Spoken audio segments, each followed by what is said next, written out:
बाक्सा जिल्लानि सिङाव थानाय दावधारी मुंख्लं थावख्रि गयारि स्टेडियामाव फुंखा क्लाबनि बानजायनायाव थांनाय 15 आगस्ट 2021 इं खालारनिफ्राय सोलिबाय थानाय रुंसारि मनरन्जन बसुमतारी गायसनगिरि गाहाय नेहाथारि CK दख'र एबसु मेम'रियेल प्राइजमानि जोलुर बादायलायनायनि फाइनेल गेलेनाया दिनै जानानै थाङो। बे फाइनेल मेचखौ गेलेदोंमोन बिरसा मुंडा फुटबल क्लाब, बासबारि आरो सादेरि स्पर्ट्स क्लाबआ। मख'नो गोनांदि बे हाबाफारिया 27 BNSSB नि कमान्डेन्ट अफिसार अभिषेक आनन्द बिथांनि दैदेननायाव फुंखा क्लाबनो गेलेमुजों सोमोन्दो गोनां गिफ्ट मोननै होयो आरो 27 BNSSB हानजाया मुखुब बाहागो लानानै थुलुंगा होयो। बे गेलेमु हाबाफारियाव गाहाय आलासि महरै नुजाथिफैनो हादोंमोन बिटिआरनि गेलेमु हारिमु आयदानि गाहाय मावफुं सोद्रोमा दावबायसा बर' बिथाङा। जरखा आलासि महरै नुजाथिफैनो हादोंमोन बर' सावथुन मुलुगनि मुंदांखा फावखुंग्रि फुजि बसुमतारी। माननि आलासि महरै नुजाथिफैनो हादोंमोन 63 नं सापागुरि बियाबनि बारग' MLA थानेश्वर बसुमतारी आरो जालाह डेभेलपमेन्ट ब्लकनि IC मन्टु बर' आरो ओनसोलनि समाज सिबियारि आरो बायदि बायदि बिबानगिरि बिथांमोना नुजाथिफैबावनो हायो।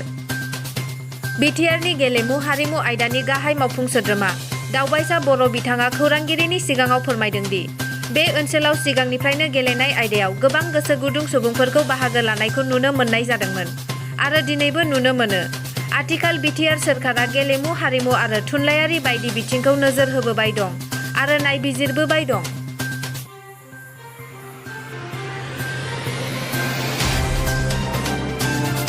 जि रायजोआव 6 शिड्यूल काउन्सिल दङ बे काउन्सिलनि बा 6 शिड्यूल काउन्सिलनि गेजेराव माने टुर्नामेन्टखौ जों खुंनो थाखाय आखायाव लानाय जादों। दा बेनि गेजेरजों बेखौनो फोरमायनो नागिरो जोङो जोंनि गेलेनाया एक्सचेन्ज जानांगौ।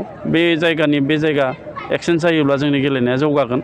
आरो मोनसे खोथाबाव जोंनि बड'लेण्ड सरकारनिफ्राय जोंनि गेलेमु बिथिंखौ जौगाहोनो थाखाय स्पर्ट्स डेभेलपमेन्ट बोर्ड बेखौ जोङो दानो थाखाय साखाफारा जादों आरो बे डेभेलपमेन्ट बोर्डनि गेजेरजों जोंनि गेजेराव जेसेबांखिनि गेलेनायनि इभेन्ट्सफोर दङ फुटबलनिफ्राय आदिगुरि खालामनानै एथलेटिक्ससिम जेसेबांखिनि गेलेनायनि इभेन्ट्स दङ बे गासैबो गेलेनायनि इभेन्ट्सखौ नायनो थाखाय जौगाखांनायनि थाखाय बे स्पर्ट्स डेभेलपमेन्ट बोर्डआ बिबानखौ लागोन। थुनलाइनि बिथिङाव नोंथांनि बिबुंथिया मा?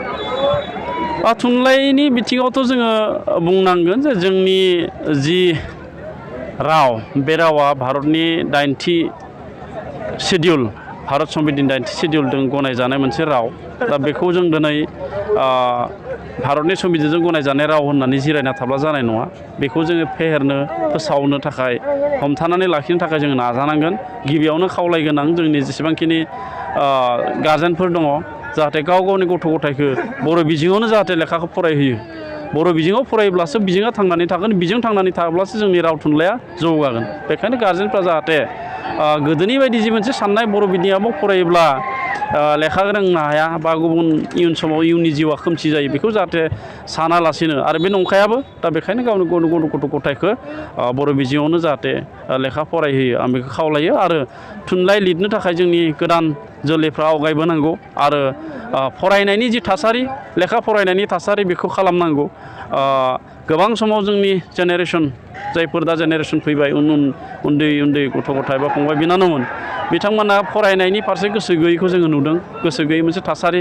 दा बिदि जायोब्ला जोङो समाज हिसाबै गाबथानानै थानो हानाय नङा। लेखानि गेजेरजों गोबां गियानखौ मोनो। दा बेखायनो लेखा फरायनायनि फारसेबो गोसो होनांगौ।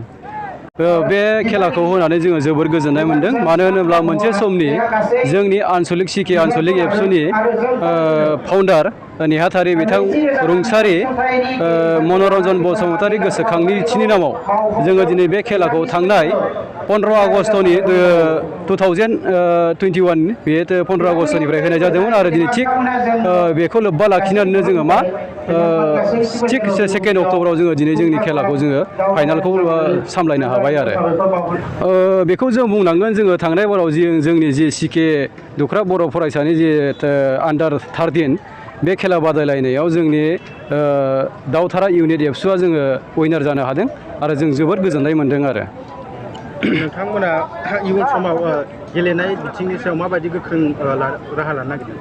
जोङो अराय सम नाजागोन जोंनि फुंखा क्लाबा जाहाथे जोंनि फुंखा क्लाबनिफ्रायनो जोङो मोजां प्लेयार बा मोजां गेलेग्रा जोङो सोरजिनो हायो बेखौ जोंहा मिजिं दङ।